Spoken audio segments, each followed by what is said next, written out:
अब चले, चलिए ग्रह पे चलते हैं। क्या हो गया?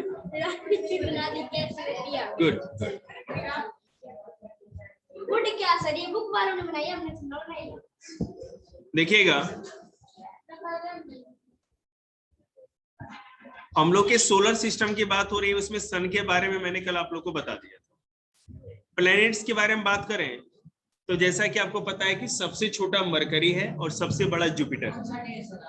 आज बेटा थर्सडे, सबसे छोटा प्लैनेट मरकरी है, सबसे बड़ा प्लैनेट जुपिटर है, पता है आपको।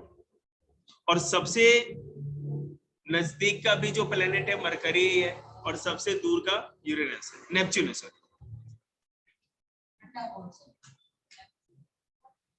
यूरेनस शायद सबसे ठंडा है, यूरेनस, नेपच्यून नहीं है। मैं आपको बताऊंगा, नहीं नेपच्यून से नहीं, नेपच्यून से ज्यादा शायद यूरेनस ठंडा है, उसका कुछ कॉन्सेप्ट मैं बताऊंगा अभी आप लोगों को। देखिए the planets have no light of their own, planets की अपनी कोई भी लाइट नहीं होती है, ठीक है। जो भी अभी आकाश में आपको दिखते हैं जैसे मरकरी, वीनस, हम लोग अपने न्यूड आइज से मतलब बिना टेलीस्कोप के भी मरकरी, वीनस और ये मार्स उसको देख सकते हैं, ठीक है। और आगे के जी जुपिटर तो को भी देख सकते हैं, लेकिन उसके लिए डिपेंड करता है कितना साफ स्काई है, मैंने इस तरह से। तो मतलब यहां तक देख सकते हैं, लेकिन और भी ज्यादा प्लेनेट को अगर देखना हो तो हमको टेलीस्कोप की जरूरत पड़ती है। यूरेनस ही है, पता है मेरे को। देखिएगा और वो हमें इसलिए दिखती है क्योंकि उस पर लाइट, सन की लाइट रिफ्लेक्ट होकर टकरा के लौटती है तो हमें दिखती है। याद रखिएगा कोई भी नाइट स्काई में जो चीज ट्विंकलिंग नहीं करती है, मतलब चमकती नहीं है, उसका मतलब कि वो क्या है, प्लेनेट है। और जो ट्विंकलिंग करेगा मतलब टिमटिमाएगा, मतलब कि वो स्टार है, ठीक है। इस चीज को याद रखिए जी। लेकिन एक बात बताओ, सन तो सुबह निकलता है, तारे रात को। तारे हम कोई कहीं नहीं निकलता, सब वहीं के वहीं रहते हैं।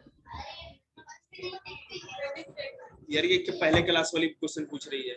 सन की इतनी ब्राइट लाइट होती है ना कि उसमें उसकी लाइट का पता ही नहीं चलता। मून कहीं थोड़ी जाता है। आप सुबह में उठोगे ना, अगर पूर्णिमा की रात रात को रही होगी तो देखेगा ना कि थोड़ा सा चमकता हुआ मून आपको दिखेगा। हाँ, लेकिन जैसे जैसे और सूरज बढ़ता जाएगा ना तो पता ही नहीं चलेगा उसके प्रकाश में क्या आकाश में कहाँ चला। हाँ, जितने भी स्टार या मून है वो कहीं नहीं जाते, वो वहीं पर है, समझ रहे। सन की ज्यादा लाइट के चलते हुए नहीं, सिंपल सी बात। देखिए अब बेटा आप लोग भूलिएगा मत, ध्यान से सुनिए, बहुत इंफॉर्मेशन मिलेगी। हम लोग मरकरी से स्टार्ट करते हैं। देखिएगा Mercury is the planet which is nearest to the sun, since the planet Mercury is closest to the sun. याद रखिएगा मरकरी सूर्य का सबसे कम समय में चक्कर लगा लेता है। ग्रेविटी का ये यूनिवर्सल लॉ ऑफ ग्रेविटेशन है कि जो चीज जितनी ज्यादा नजदीक होगी उस पे उतना ही ज्यादा ग्रेविटी लगेगा। अब सन की ज्यादा ग्रेविटी लग रही है, इसलिए सन का ज्यादा तेज स्पीड से वो चक्कर लगाएगा, ठीक है। It's a universal law of gravitation, law है, नियम है कि जो चीज अर्थ के या सन के जितनी भी ज्यादा नजदीक हो, मून 27 दिनों में एक बार पूरे सन का अर्थ का चक्कर लगाती है। लेकिन वही आर्टिफिशियल सैटेलाइट जो हम लोग लॉन्च करते हैं वो कुछ घंटों में या कुछ दिनों में ही चक्कर लगा लेते हैं, समझ रहे। 40,000 किलोमीटर पर आवर की स्पीड होती है एक आर्टिफिशियल सैटेलाइट की, समझ रहे ना। 40,000 किलोमीटर पर आवर तो मतलब अर्थ का घेरा ही कितना है। तो ये बात घंटे में बेटे, कुछ घंटे में ही। आर्टिफिशियल सैटेलाइट कुछ घंटे में ही पूरे अर्थ का चक्कर लगा लेती है, हम लोगों ने पढ़ा था ना ग्रेविटेशन में। इसलिए लगा लेती है क्योंकि जो चीज 40,000 किलोमीटर पर आवर की स्पीड से घूम रही हो उसको टाइम कितना लगेगा। अर्थ का रेडियस ही कितना, 20,000 या समथिंग ही तो रेडियस है उसका, इक्वेटर का। हाँ हाँ, ये जो रेडियस है ना उसका पूरा का पूरा वो वाला डायमीटर, सॉरी डायमीटर, हाँ 20,000 किलोमीटर के अप्रॉक्स। एक सेकेंड,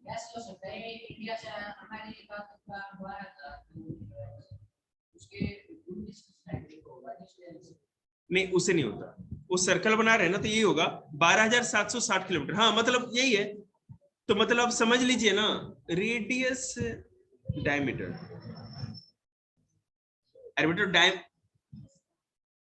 रुक जा, ठीक है, मान लीजिए कि उसका रेडियस ऐसे है, ठीक है, रेडियस कितना है 12,760 किलोमीटर, लेकिन अगर जब पूरा चक्कर लगाना है, मतलब एक सर्कल जैसे अगर हम बनाए, देखिएगा डायमीटर क्या होता है, ये सर्कल है, सर्कल नहीं है, ये तो आलू बन गया, ये सर्कल है, तो ये डायमीटर हुआ, ये है 12,756, इसी तरह ना, ये जो 60, ठीक है। तो अब अगर किसी को चक्कर लगाना है, तो ये पूरा चक्कर लगाना है ना, तो लगभग 20,000 किलोमीटर के अप्रोक्स पड़ जाता है एक चक्कर में उसको पूरा करना, समझ रहे हैं? तो हाफ आवर भी नहीं लगता है कि आर्टिफिशियल सैटेलाइट को अर्थ पे पूरा चक्कर लगाना, इतना तेजी से चक्कर लगा सकते हैं, जो 40,000 किलोमीटर पर आवर की स्पीड से घूमते हैं। चलिए हमको पहले मरकरी पढ़ाने दीजिए, आर्टिफिशियल सैटेलाइट आएगा अभी लास्ट में है, उसके ऊपर बात करेंगे हम। तो the planet Mercury is closest to the sun, therefore it is very hot during the day. दिन के समय मतलब जब सूर्य का प्रकाश उस पर पड़ रहा हो, सामने से प्रकाश जहां भी पड़ता है वहां दिन होगी, वो बहुत गर्म रहता है। Mercury is the smallest planet of the solar system. The planet Mercury has a rocky surface which is covered with craters. Mercury जो है रॉकी है, मतलब सॉलिड है और क्रेटर से भरा हुआ है।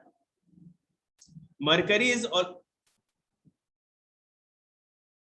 आपको पता है हमारे सोलर सिस्टम में जितने भी Rocky planets, mercury, Venus, Mars और अर्थ, चार ही हैं, ठीक है, और जोवियन प्लैनेट हो जाते हैं, गैसियस प्लैनेट आगे वाले। तो ये चारों के चारों प्लैनेट है ना, इसमें केवल अर्थ ही ऐसा है जिसपे क्रेटर बहुत कम मिलते हैं, क्रेटर वेटर नहीं है, नहीं तो तीनों पे क्रेटर मिलता है। मतलब कि ज्वालामुखी, मतलब कोई चीज टकरा जाएगी तो नहीं हो जाता है पूरा खड्डे खड्डे से हो जाता है, मून पर भी पता है ऐसा क्यों होता है? क्योंकि किसी के पास अपना एटमॉस्फेयर नहीं, केवल अर्थ के पास।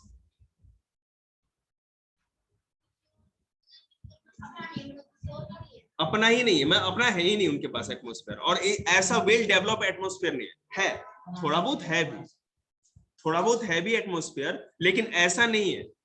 मरकरी के पास तो बिल्कुल भी अर्थ जैसा मोटा और मतलब कि क्या कहते हैं पूरा वेल डेवलप्ड एटमॉस्फेयर नहीं है।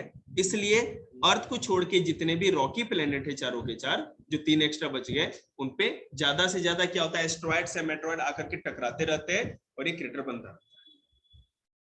देखिएगा, Mercury always close to the sun and usually hidden by the sun's glare. Due to this Mercury is a planet which is quite difficult to सी।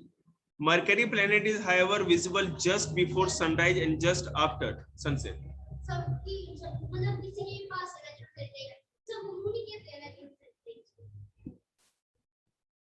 हाँ, सैटेलाइट को मून, अर्थ के सैटेलाइट को moon कहते हैं हम लोग, है ना।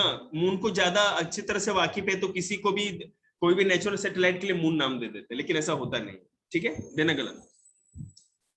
मरकरी सन के बहुत ही नजदीक है और हमेशा उसकी जो ज्वाला होती है, जो भी उसे रेज निकलती है, उसके बहुत नजदीक होने के कारण आप एनी टाइम उसको नहीं देख सकते, ठीक है। सुबह अर्ली मॉर्निंग और शाम के समय में ही आप केवल मरकरी को देख पाएंगे ओपन स्काई में। Mercury planet is however visible just before sunrise, मैंने सनराइज से, हाँ बिल्कुल, इसमें सारा बात लिखा हुआ है, बोलने ही नहीं दोगी, एकदम मुंह पे ना जिप लगा लेना, बोलना ही मत, वही बोल के आप गड़बड़ कर गए ना। खांसो, अंदर अंदर खांसो, बरती हो आज, बरती, बस तो खांसो। देखिएगा, सूरज उगने से थोड़ा समय पहले और सूरज डूबने के कुछ देर बाद तक ये मरकरी हमें दिखती है, ठीक है, ध्यान देंगे। इसीलिए हम लोग इसको मॉर्निंग स्टार कहते हैं और शाम के समय इवनिंग स्टार कहते हैं। मरकरी को प्रातः का तारा, भोर का तारा और सायं का तारा भी कहते हैं। शाम का तारा या भोर का तारा मतलब morning star and evening star दोनों कहा जाता है, ठीक है। The planet Mercury can be seen either as a morning star in the eastern sky सुबह में पूरब की दिशा में आप देखोगे सूरज उगने से पहले, तो आपको ये मरकरी दिखेगा। ले लो भैया। सुबह में अगर मॉर्निंग में आप ईस्ट के साइड में देखेंगे सूरज के उगने से पहले, तब आपको वो ईस्ट मरकरी दिख जाएगा, लेकिन उसके लिए सूरज के निकलने से पहले उठना भी पड़ेगा। मतलब आप अगर सूरज जैसे आपको पता है कि 5:30 के बजे के करीब उगता है, तो आप 5 बजे या 4 बजे के करीब उठ जाओ। जरूर देखिएगा, आपको दिखेगा। अभी तो वैसे भी मौसम साफ रहता है, ये तो आपको अपने फोन में पता चल जाएगा। वहां पे ना वो डाल दीजिएगा, क्या नाम है यहाँ पर ईस्ट पीछे। हाँ ये ईस्ट है, वो वेस्ट है। अब ईस्ट और वेस्ट के बाद नॉर्थ बताने की जरूरत है? नॉर्थ ऊपर है। मैप नहीं पूछ रही है, अरे नॉर्थ ऊपर है। भगवान ने बनाई क्या जोड़ी, एक अंधा दूसरा कोड़ी बोला। नॉर्थ ये साउथ। देखिएगा बेटा, जैसे फोन होता है ना, फोन में भी आपका कंपास से पता चल जाता है। हर फोन में आजकल की डेट में कंपास होता है। हमें तो पता ही नहीं हमारा कंपास इसमें। ये देखिए ना, ये देखो यहाँ पे रखने पे आप आके देख ले कहाँ ईस्ट है। ये इस कोने पे ईस्ट है, ठीक है ना, इस कोने पे, और वेस्ट उस कोने पे। बिल्कुल एकदम ये एग्जैक्ट आपको डायरेक्शन बता रहा हूँ। ईस्ट है, वेस्ट है, नॉर्थ वो हो गया, साउथ। ठीक है, ईस्ट का बता रही है, एम दिखा रहा है। पागल है क्या, दिमाग खराब है? ई लिखा हुआ नहीं है ये। चलो ठीक है, देखो अब बोलने दीजिए। तो अगर आपको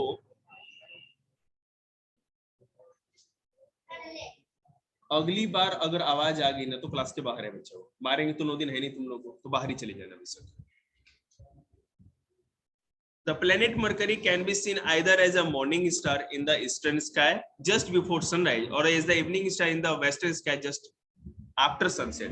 सूरज के डूबने के बाद आप शाम में भी आप इसको देख सकते हो, पश्चिम के दिशा में। पश्चिम में अगर वेस्ट की तरफ आप स्काई में देखोगे तो आपको दिखेगा, और ये बहुत ज्यादा चमकीला आपको दिख जाएगा।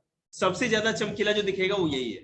हम लोग, मैं बताऊं, बचपन में हम लोग जब खेलने जाते थे, क्रिकेट खेलने जा रहे हैं, तो पहले बिजली कम होती थी, अब तो लाइट कट भी। क्या?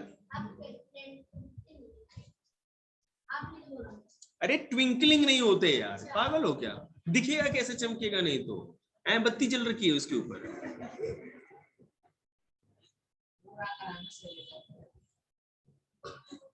अब क्यों करें, अब तो हो गया।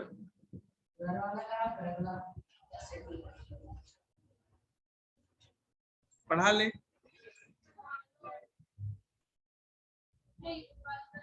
दिमाग चाट जाती है भाई लड़की, बिना मतलब का फालतू क्वेश्चन इसके। तू तो बहरी होके रहेगी और दोस्ती कर ले।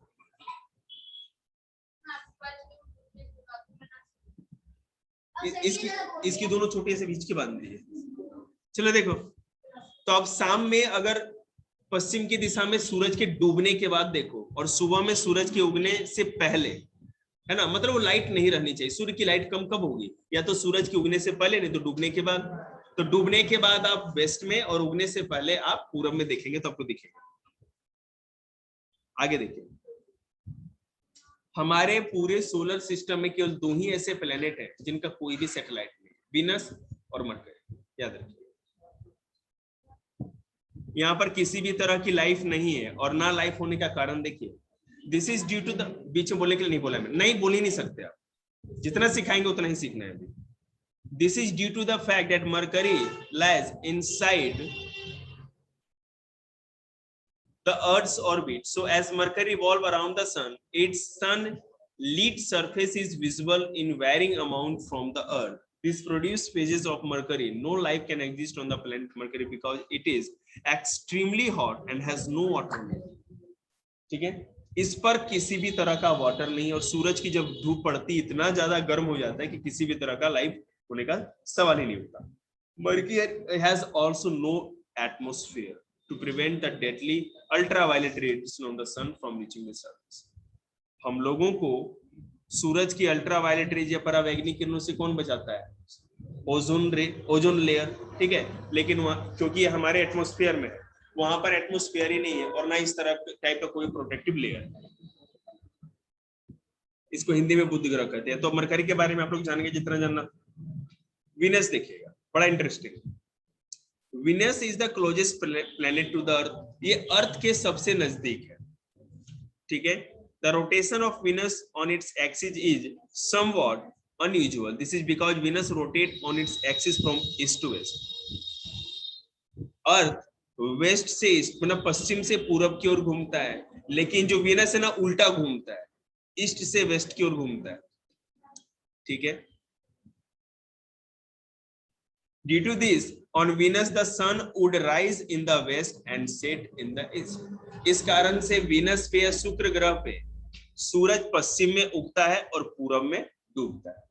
अब अगर कोई पूछ दे कि सूरज पूरब में ही क्यों उगता है, पश्चिम में ही क्यों डूबता है, तो आप बताइएगा उनको कि सूरज पूरब में इसीलिए उगता है क्योंकि जो धरती है हमारी वो पश्चिम से पूरब की ओर घूमती है, इसीलिए उसके अपोजिट डायरेक्शन में सनसेट और सनराइज का कॉन्सेप्ट होता है।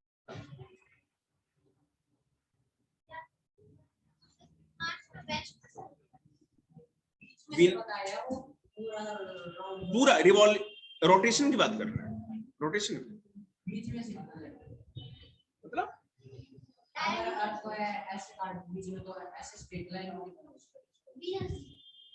अच्छा वो वाला यही है, स्टिक की बात कर रहे हैं। डायमीटर 12,760 राउंड की नहीं कर रहा हूं, ये वही है, डायमीटर ही है ना, ये सर्कल का डायमीटर ही है। राउंड तो ज्यादा होगा इसमें, शायद देखना पड़ेगा मेरे को, 20,000 से ज्यादा है कुछ। देखिएगा वीनस का मतलब ये है ना कि ईस्ट से वेस्ट की ओर घूमती है, पूरब से पश्चिम, पूरब से पश्चिम घूमने का मतलब है कि वहां पर जो सूरज उगेगा, जिधर से धरती कोई भी प्लेनेट घूमता है जस्ट अपोजिट साइड में सनराइज होता है। अगर धरती पश्चिम से पूरब घूम रही है मतलब पूरब की तरफ सनराइज होगा, ठीक है। और अगर विनस पूरब से पश्चिम घूम रही है, पूरब से पश्चिम घूम रही है तो सनराइज वेस्ट में होगा और सनसेट ईस्ट में होगा, क्योंकि सूरज उगने के बाद जस्ट अपोजिट।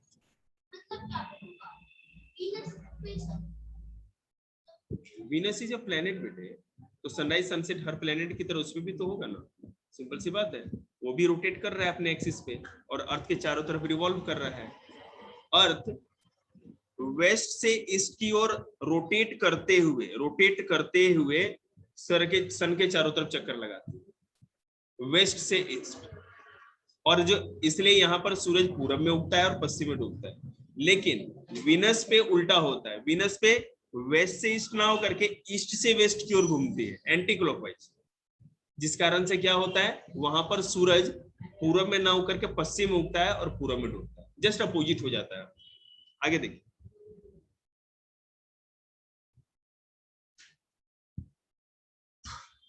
और आपको जैसा कि पता है ये वीनस के पास भी अपना कोई भी मून नहीं है, मतलब कि कोई भी सैटेलाइट नहीं है। और वीनस जो आपका है ये हमारे सोलर सिस्टम का सबसे हॉटेस्ट और ब्राइटेस्ट स्टार माना जाता है, मैंने प्लैनेट माना जाता है। और क्यों है आप लोगों को बता ही रखा है पहले मैंने, पता है आप लोगों को वीनस के ऊपर ही सबसे अधिक गर्मी क्यों है जबकि होना चाहिए था मरकरी के ऊपर? देखिए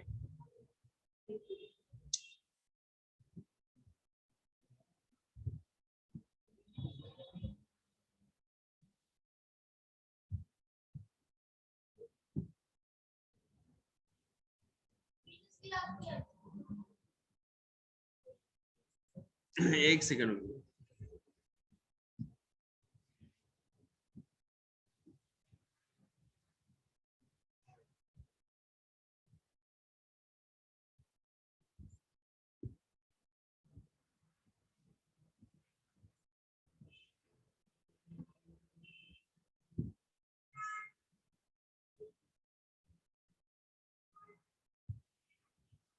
देखो वीनस 2 है, सबसे अधिक चमकीला और सबसे अधिक गर्म ग्रह माना जाता है, प्लैनेट माना जाता है। इस कारण से क्योंकि यहाँ पर लगभग पूरा का पूरा जो इसका एटमॉस्फेयर है, वीनस के पास एटमॉस्फेयर है, ठीक है। सबसे अधिक जो गैस है वो कार्बन डाइऑक्साइड है, और कार्बन डाइऑक्साइड का पता ही है आपको कि जो भी हीट आती है वो अपने पास उसको ट्रैप करके रख लेती, जाने नहीं देती, ठीक है। कार्बन डाइऑक्साइड का ये कॉन्सेप्ट ही होता है, ग्रीन हाउस इफेक्ट आपने पढ़ा होगा। इस कारण से वीनस सबसे, जितनी भी सूर्य की हीट पड़ती है वो ज्यादा रिफ्लेक्ट नहीं होती, मतलब एब्जॉर्ब कर लेती है। और याद रखिएगा इसका जो क्लाउडी एटमॉस्फेयर है, जो वीनस का क्लाउडी एटमॉस्फेयर है, उस पर जब सन की लाइट पड़ती है तो अधिकतर रिफ्लेक्ट भी होती है। जो आएगी वो तो एब्जॉर्ब हो गई, और जो क्लाउड के ऊपर पड़ेगी वो रिफ्लेक्ट भी होगी, तो मतलब कि ब्राइटेस्ट भी हो गया रिफ्लेक्शन के कारण। कोई चीज ज्यादा चमकीली कब दिखती है? जितना ज्यादा लाइट का रिफ्लेक्शन होगा वो उतना ही ज्यादा चमकीला दिखेगा, ठीक है। और जितना ज्यादा कार्बन डाइऑक्साइड होगा उतना ही ज्यादा हीट एब्जॉर्ब करके रखेगा, इसलिए गर्म भी है और चमकीला। The planet Venus can be seen either as a morning star in the eastern sky just before sunrise. Venus और मरकरी दोनों के दोनों मॉर्निंग स्टार और इवनिंग स्टार कहे जाते हैं, और एक ही जगह आसपास आपको देखने को मिलते हैं, ठीक है। एक ही समय पे, सूरज के उगने से पहले सुबह में और सूरज के डूबने के बाद शाम को पश्चिम में आपको ये देखने को मिल जाएगा। और आपको कितना भी ये पॉल्यूशन हो, ये चीज तो आकाश में दिखी जाए, क्योंकि बहुत नियरर भी होता है हम लोगों के, ठीक है, और साथ ही साथ बहुत ज्यादा ब्राइट भी होता है, इसलिए आपको दिख जाएगा।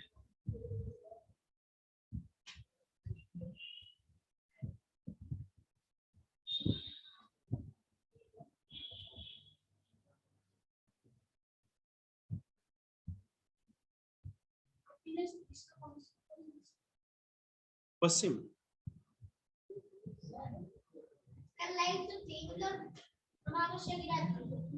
हाँ, अमावस्या कल नहीं था, अमावस्या थी, अच्छा। तो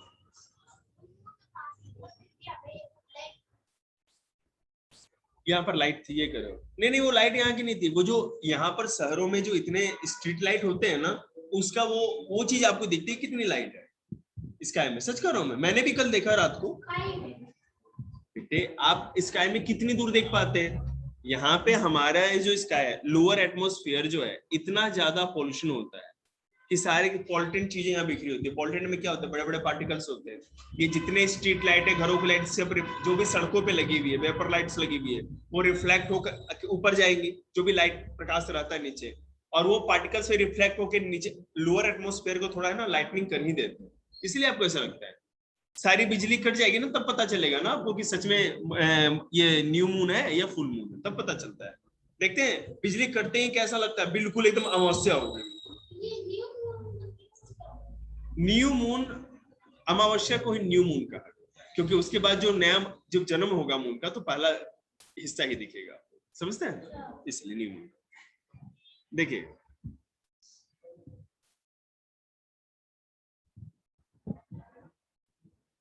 देखिए ना,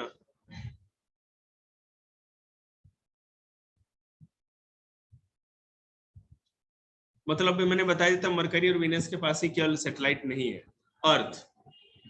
अर्थ के बारे में तो कुछ बताने की जरूरत नहीं, आगे बढ़ो, सब कुछ जानते हैं, तो इसमें बहुत कम ही बातें दी गई हैं।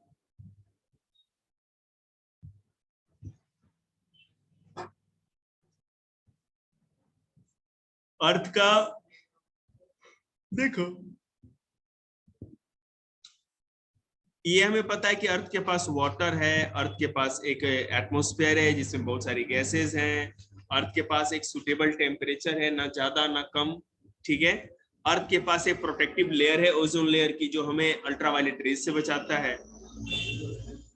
उसके बाद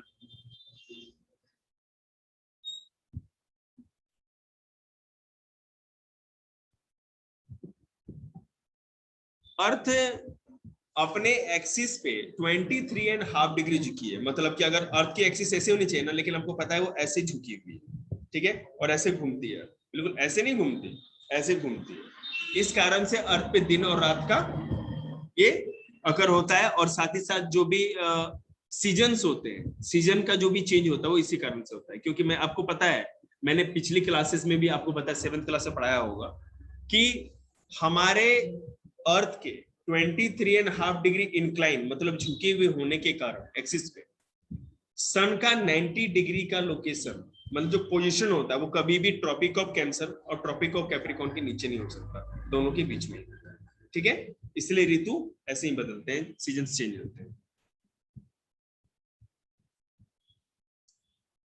जो सबसे ज्यादा चर्चा का विषय रहा है मंगल ग्रह, हर दिन हम लोग बात करते हैं मंगल ग्रह चलने की, तो इसके बारे में देखते हैं।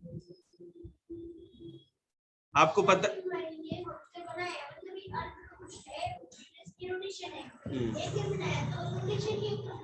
हाँ डेज के ऊपर है बेटा, मैंने कि 7 दिन होगा तो मैंने एक महीने को 4-5 हिस्सों में बांटा गया है, कैलकुलेशन के हिसाब के लिए किया गया है ताकि हर चीज को हम अच्छी तरह से कैलकुलेट कर पाए, इसलिए ऐसा किया गया अपनी सहूलियत के लिए। मार्स को देखेंगे, मार्स रेड कलर का दिखता है, ठीक है। और रेड कलर का क्यों दिखता है ये आप लोगों ने कभी सुना नहीं? यहाँ पे है ना आयरन ऑक्साइड, पता है मार्स क्यों रेड कलर का दिखता है?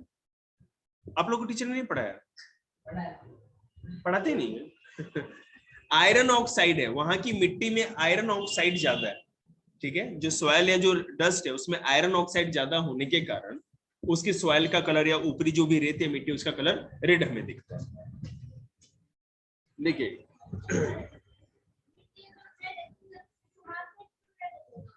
पूरा ऊपरी लेयर ही रेड है बेटे, जो भी मिट्टी वहां पाई जाती है जितनी भी जगह आप देखोगे ना सबका सब आपको रेड दिखेगा। जैसे अभी आप देखो हमारा अर्थ ब्लू दिखता है स्पेस से, क्यों? क्योंकि यहाँ पे वाटर ही वाटर है केवल, इसलिए उसके रिफ्लेक्शन के चलते दिखता है।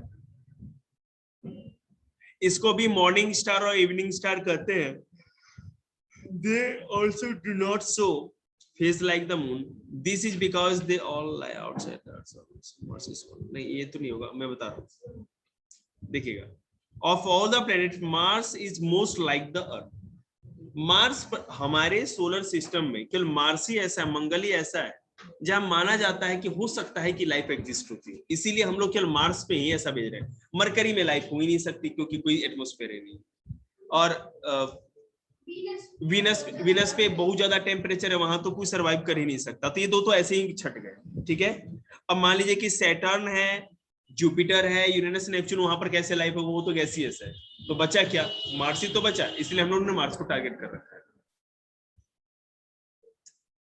देखिएगा, the thin atmosphere of Mars contain mainly carbon dioxide with small amount of nitrogen, oxygen, noble gases and water vapour. जो वहां का एटमॉस्फेयर है वो अर्थ की जितना मजबूत तो नहीं है, पतला है, ठीक है, लेकिन थोड़ा बहुत डेवलप है। उसमें नाइट्रोजन, थोड़ा बहुत ऑक्सीजन, मोस्टली कार्बन डाइऑक्साइड, ठीक है, और नोबल गैसेज मतलब कि जैसे क्रिप्टॉन, ओजोन, नियॉन, है ना, वाटर वेपर थोड़ा बहुत है, मतलब बहुत ही कम। इसलिए हम लोग सोचते हैं कि हो सकता है यहां पर भी लाइफ हो।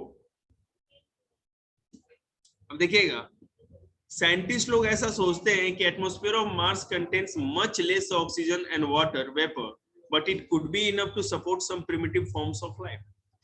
जैसे कुछ बैक्टीरिया या वायरस उतने कम ऑक्सीजन या उतने कम मॉइस्चर या वाटर वेपर पे जी सकते हैं, ठीक है। इसलिए साइंटिस्ट मानते हैं कि हो सकता है कि कुछ ना कुछ तो यहाँ लाइफ, प्रिमिटिव लाइफ मतलब क्या? बहुत पहले जमाने में करोड़ों साल पहले हो सकता है कि लाइफ को इस पे, अब जाकर के ऑक्सीजन और वाटर बिल्कुल खत्म हो गया, ठीक है। साइंटिस्ट लोग तो कुछ भी सोचते हैं। और हाँ, मार्स के पास है ना दो, हमारे पास एक है सैटेलाइट, मार्स के पास दो है, फोबोस और डीमोस, फोबोस एंड डीमोस, ठीक है। नाम भी नहीं लिखा हुआ है इसमें, चलो मैं बताता हूं। और चीज सुन लीजिए, निक्स ओलंपिया हमारे सोलर सिस्टम में सबसे ऊंचा माउंटेन है। वो लगभग जैसे हमारा माउंट एवरेस्ट 8848 मीटर्स की करीब है, तो मान लो 11,000 या उससे भी ज्यादा है थोड़ा। निक्स ओलंपिया मंगल ग्रह पे, यहां मंगल थोड़ी है, छपकली बस, ठीक है, 10 छपकली गिर जाए तो। देखिए जुपिटर भैया, सॉरी बहना, 25 लाख का क्वेश्चन आया था, वो पीला पीला दिख रहा है जुपिटर पे, ये पीले धब्बे किस चीज के? धब्बे, हाँ धब्बे। ये वहां पे ना गैसों का मतलब बवंडर है, तूफान, उसका कलर ऐसा होता है। देखिए बताते हैं, इसमें दिया हुआ, नहीं तो मैं अपने से बताऊंगा। देखिएगा, Jupiter is the biggest planet of the solar system. Jupiter पूरे सोलर सिस्टम का सबसे बड़ा प्लेनेट है। ओके, माना जाता है कि it is almost twice as large as rest of the planet put together. अगर सारे के सारे जो 7 प्लेनेट हैं जुपिटर के अलावा सबको मिला दिया जाए और उनका साइज डबल कर दिया जाए, तब जुपिटर, माने जो भी अगर किया जाए तब भी जुपिटर उनसे दुगुना बड़ा है। सारे प्लेनेट को एक साइज का कर दिया जाए जुपिटर को छोड़ करके, ठीक है, तो उससे भी डबल साइज का जुपिटर रहेगा, इतना बड़ा जुपिटर जी। अर्थ के डायमीटर से 11 टाइम्स, ठीक है, और अर्थ के मास से मतलब वेट से 318 गुना ज्यादा भारी है जुपिटर।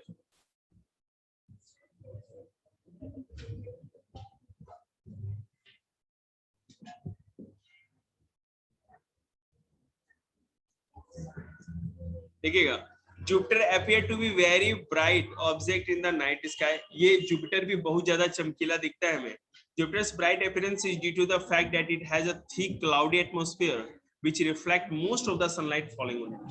जितनी भी सनलाइट इसे पड़ती है तो यहाँ पर जो गैसों का बादल है बहुत ज्यादा चमकीला है, वो उसको रिफ्लेक्ट कर देता है। जो जितना ज्यादा रिफ्लेक्ट करेगा सन की लाइट को उतना ही ज्यादा चमकीला दिखेगा, इसलिए बहुत ज्यादा चमकीला भी दिखता है।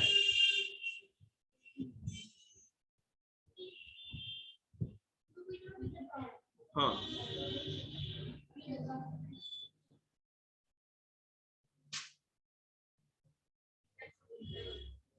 आपको पता है कि जुपिटर भी एक गैसियस प्लेनेट है जिसको कि जोवियन प्लेनेट भी कहा जाता है। इस कारण से तुम करो ना, मुंह क्यों देख रहे हो, टाइम पास कर रहे हो क्या? बुला लेंगे और पूछेंगे ना क्या किया, तभी हो जाओगे। क्या हो गया, 7 बजे तक रहना है तुम्हें, अलग अलग सब्जेक्ट करने, निकलो स्टडी करो।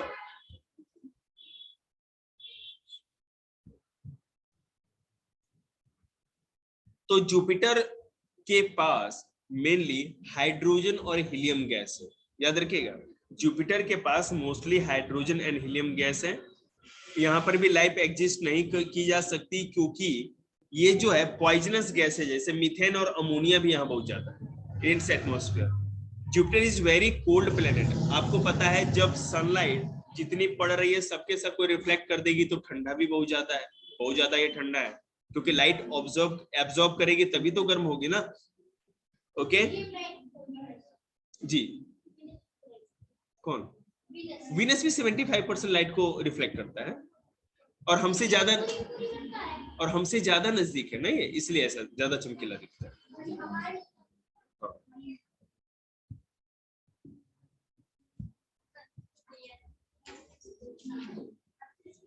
जुपिटर के पास 28 सैटेलाइट्स हैं, अपने 28 सैटेलाइट्स हैं, ठीक है। अभी तो साइंस नहीं, खाना खाने की भूख लगी, चल जा कोई बात ना।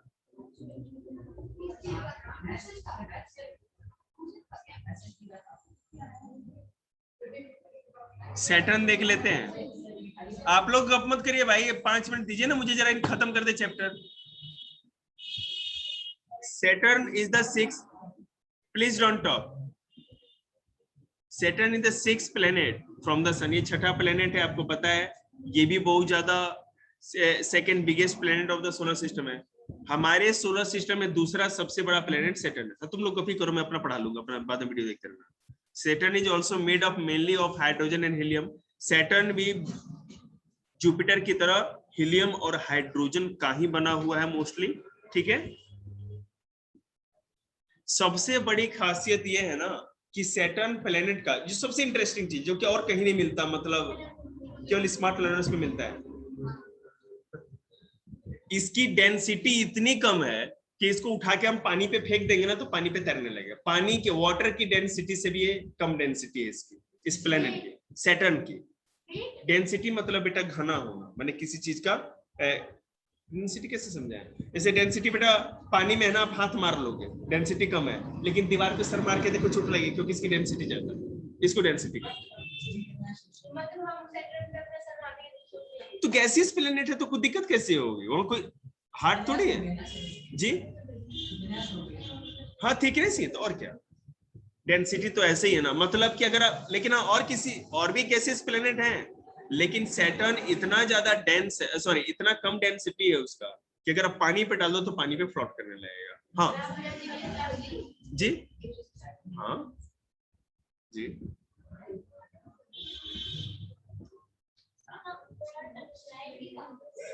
जी ये बकवास चल रही है।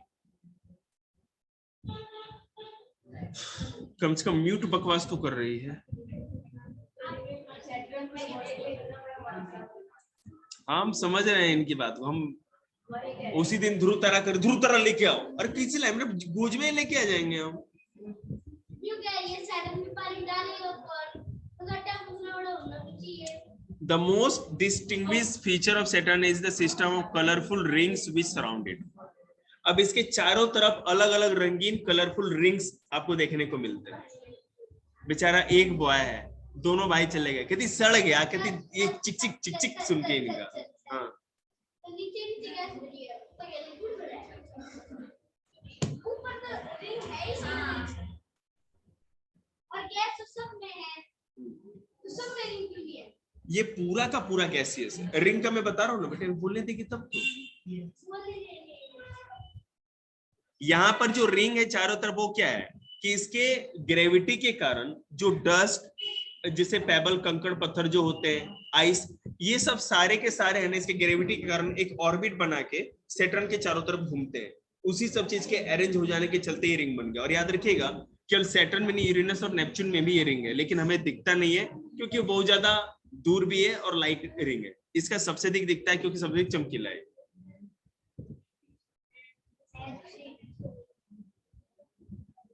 यूरेनस, अच्छा तो मानसू दीदी आपको पता है कि सबसे पहला प्लेनेट कौन था जिसको टेलीस्कोप से खोजा गया था? एनीबॉडी? यूरेनस। इससे पहले वाले सब लोग हम लोग देख लेते थे, हम लोग सैटर्न तक अपनी आंखों से देख सकते हैं, दिखता है ओपन स्काई। हमारे 10th क्लास के स्टूडेंट्स आदरणीय दोनों दीदी लोग, बेटा हमारी दूर देखने की, चंचल दूर देखने की लिमिट कहां तक होती है? इनफिनिट। तो हम कहीं तक भी देख सकते हैं कि नहीं? अगर वो ओपन स्काई हो, साफ हो, रास्ते में कोई भी डिस्टर्बेंस ना हो, ऐसा हो तो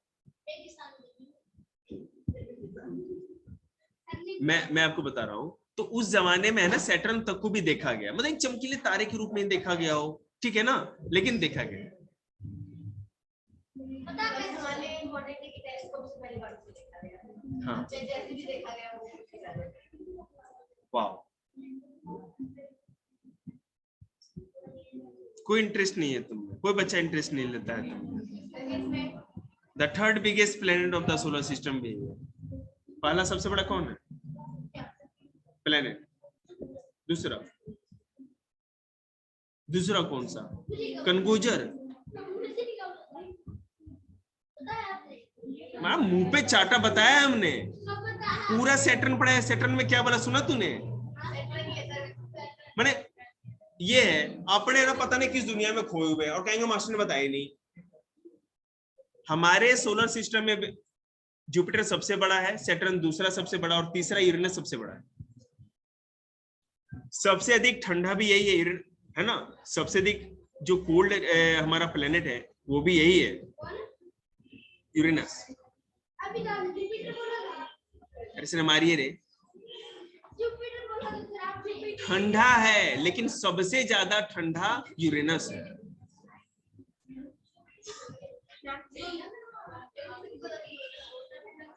ठंडा है बेटे, बता रहे हैं, चिंता मत करो, वही तो बता रहे हैं, बहन सुनोगी तब तो।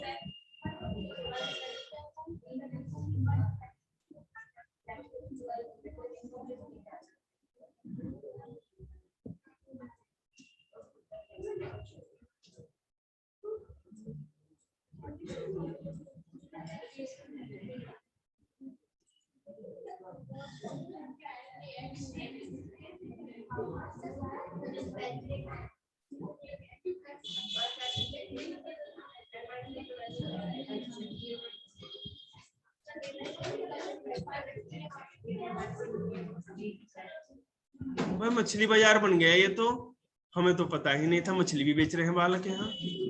बेशर्मो, 9वीं क्लास में हो तुम लोग, थोड़ा शर्म करो सब, मत करो ना डिस्कशन। आप लोग अपना बाहर करते रहिएगा, फोन पे डिस्कस कर लीजिएगा, हमारे क्लास में नहीं। सेटेलाइट खुद से पढ़ लीजिएगा, हो जाएगा, इतने इंटेलिजेंट आप लोग। अरे कर लेंगे आप लोग।